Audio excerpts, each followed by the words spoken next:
Okay, gusto mo maging freelancer, kaso hindi mo alam yung proper steps. Okay? When I say proper, kasi sawa ka na, bayad ka ng bayad ng course, wala namang return sa'yo. Yung iba, binibitin ka, binebentahan ka lang ng kung ano-anong walang kwentang bagay kasi nabubudol ka, in short. Panoorin mo tong video na to kung sawa ka na doon kasi bibigay ko sa'yo yung exact blueprint kung paano maging freelancer this 2026, okay? And medyo mahaba to, pero trust me, hindi ko sasayangin oras mo, hindi ko bubullshitin oras mo. Huwag natin patagalin, let's go. Kung maging freelancer ka kayo guys, ang step zero, na yun tatandaan, ang step zero is kailangan nyong i-immerse yung sarili nyo or i-accept yung fact na bago yung papasukin nyo.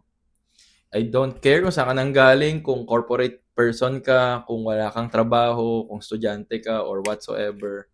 If maging freelancer kayo guys, you need to accept na bago tong papasukin nyo. Hindi porket may background ka sa ganito, special ka na. Hindi ganun ang nag-work ang freelancing.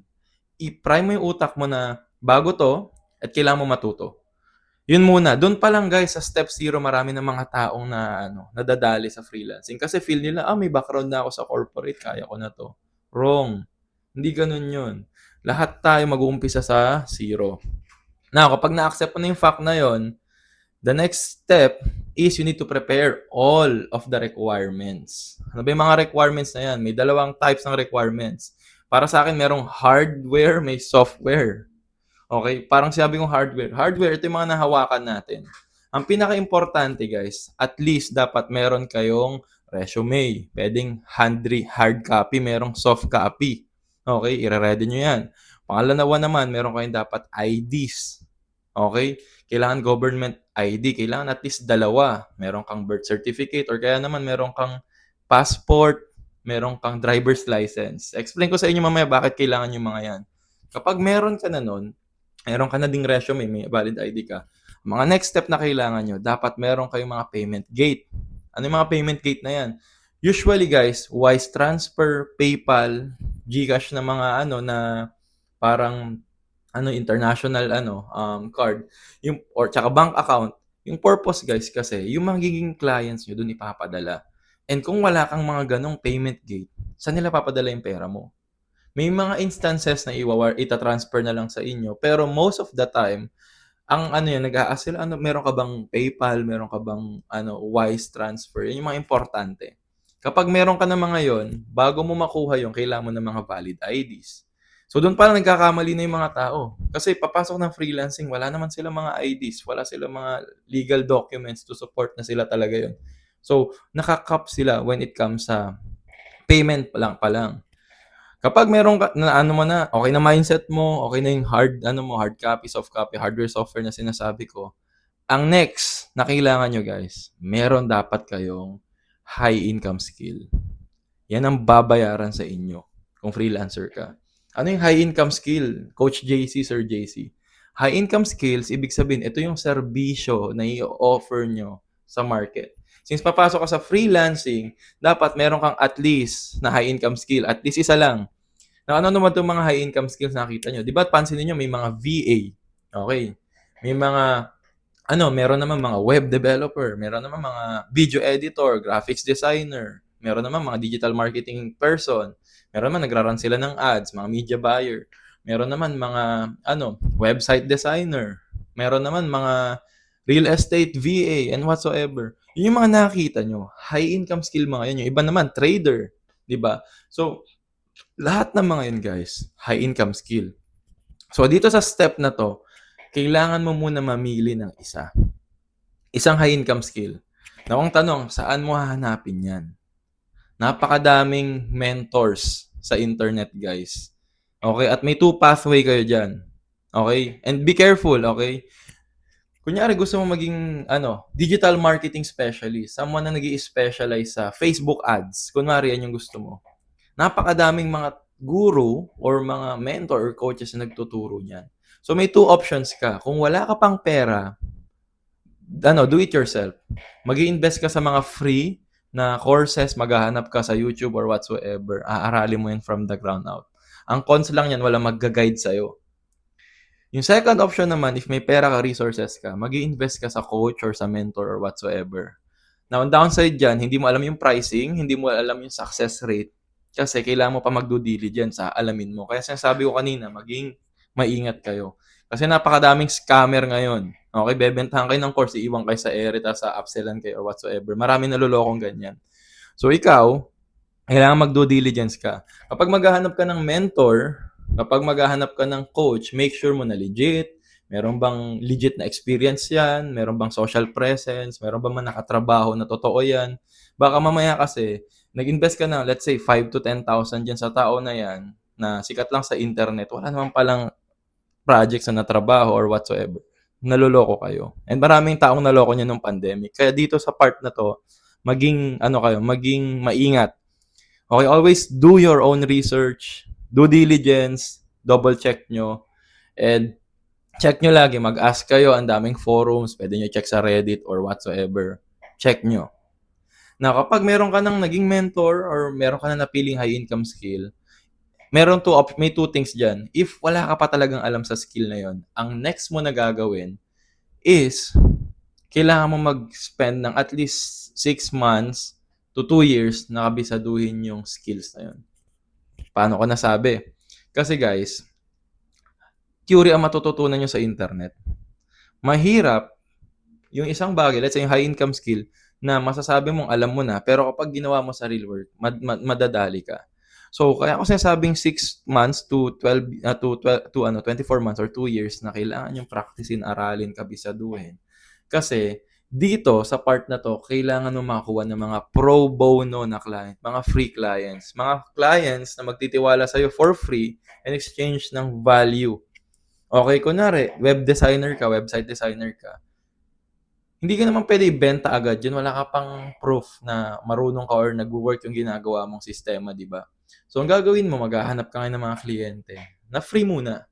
In exchange, may testimonials ka at meron kang portfolio sa resume mo. Gawin mo lang yun, first 3 na free.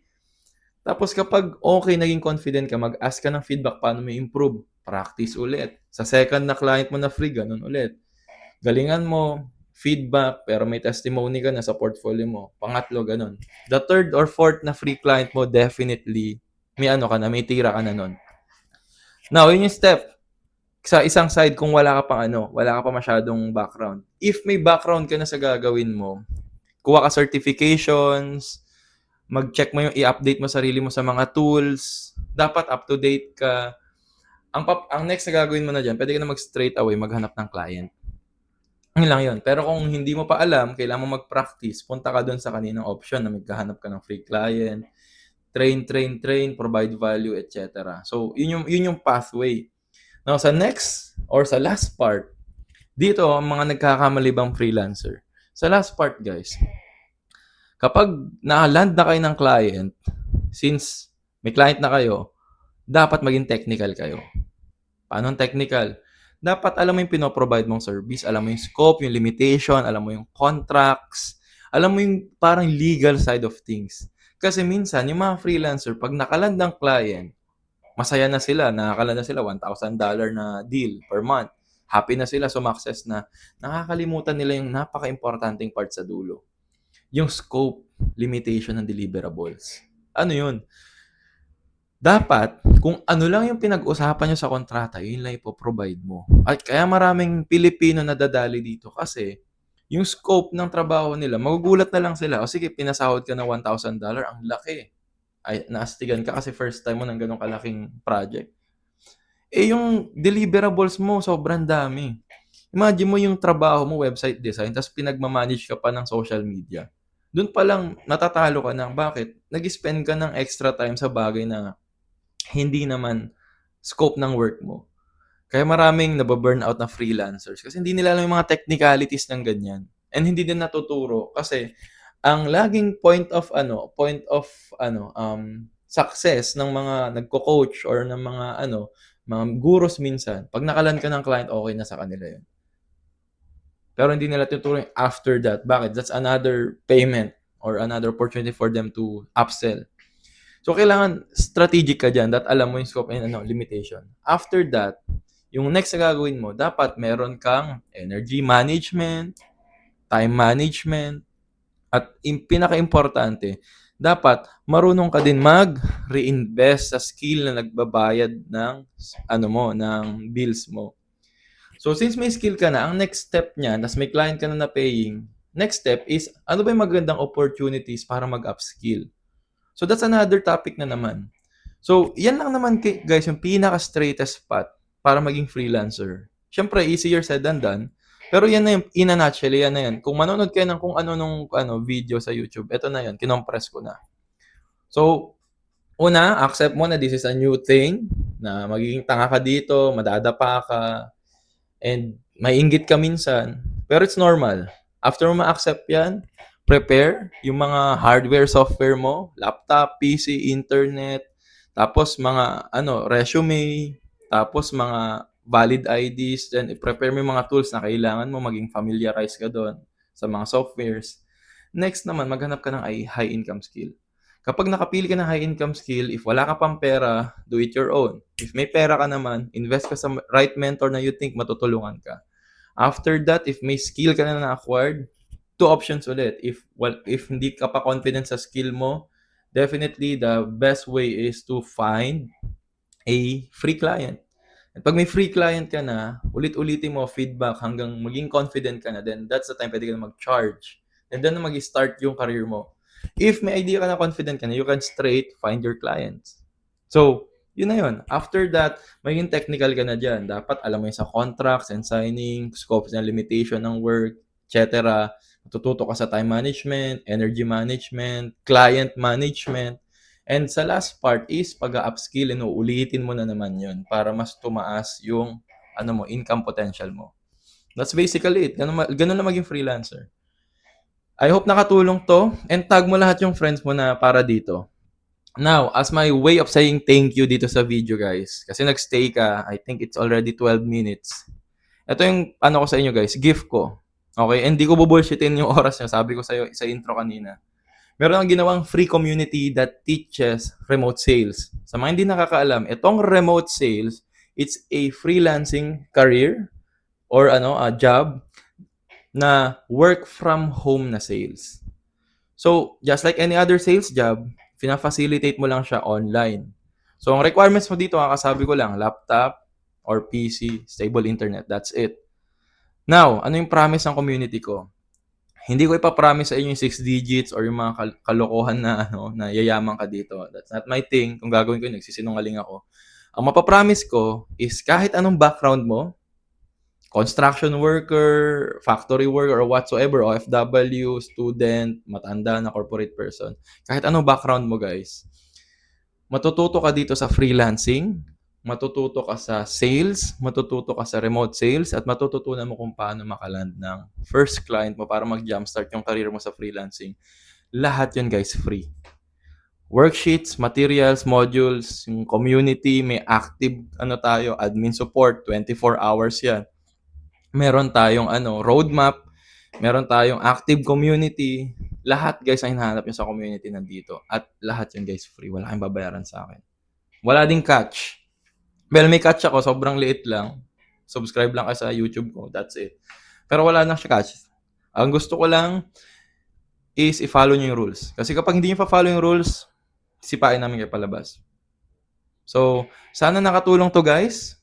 And if sa tingin mo para sa inyo to, para sa itong video na to, or para sa itong makapasok sa community ko, guys, yung link ko nandito sa taas ng bio ko, or kaya naman nandito sa comment section. Diyan. Or kaya naman search nyo sa browser nyo, jointheparliament.com. And if nag-join na kayo, guys, comment nyo sa baba, join, para makita ko may mga nagjo-join. So maraming salamat. I hope, guys, I provided value sa araw mo. And sana nagkaroon ka clarity sa freelancing. So, kita-kits. Malaman ko stories nyo doon. Excited na ako sa wins nyo. Follow me for more. Peace.